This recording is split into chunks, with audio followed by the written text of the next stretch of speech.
সাগরে তৈরি লঘুচাপ রূপ নিচ্ছে ঘূর্ণিঝড়ে। বঙ্গোপসাগরে তৈরি হচ্ছে লঘুচাপ।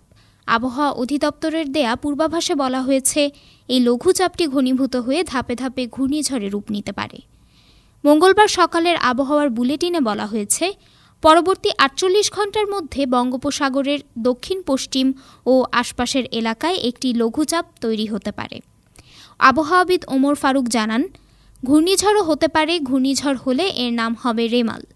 নিম্নচাপ না হওয়া পর্যন্ত বলা যাচ্ছে না ঠিক কোথায় আঘাত হানতে পারে রেমাল। আরব সাগর ও বঙ্গোপসাগরে ঘূর্ণিঝড়ের নাম দেয় বিশ্ব আবহাওয়া সংস্থার সাইক্লোন সংক্রান্ত আঞ্চলিক সংস্থা এসক্যাপ। এ অঞ্চলের ১৩টি দেশের দেওয়া নামের তালিকা থেকে পর্যায়ক্রমে নতুন ঘূর্ণিঝড়ের নাম ঠিক করা হয়।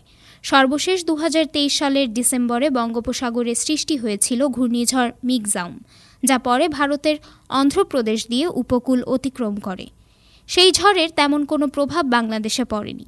মঙ্গলবার সকালে আবহাওয়ার বুলেটিনে বলা হয়েছে, পরবর্তী ২৪ ঘণ্টায় রংপুর, রাজশাহী ও ময়মনসিংহ বিভাগের অনেক জায়গায় এবং ঢাকা, খুলনা, বরিশাল, চট্টগ্রাম ও সিলেট বিভাগের দু-এক জায়গায় অস্থায়ীভাবে দমকা অথবা ঝোড়ো হাওয়াসহ বৃষ্টি বা বজ্রসহ বৃষ্টি হতে পারে। সেই সঙ্গে কোথাও কোথাও বিক্ষিপ্তভাবে হতে পারে শিলাবৃষ্টি। মঙ্গলবার সকাল ৬টা পর্যন্ত ২৪ ঘণ্টায় পটুয়াখালীতে দেশের সর্বোচ্চ ১২১ মিলিমিটার বৃষ্টিপাত রেকর্ড করা হয়েছে। এছাড়া নোয়াখালীর মাইজদি কোর্ট, বাগেরহাটের মোংলা, বরিশাল সহ দেশের বিভিন্ন জায়গায় কমবেশি বৃষ্টি হয়েছে। সোমবার বাগেরহাটের মোংলায় দেশের সর্বোচ্চ ৩৬ ডিগ্রি সেলসিয়াস তাপমাত্রা রেকর্ড করা হয়।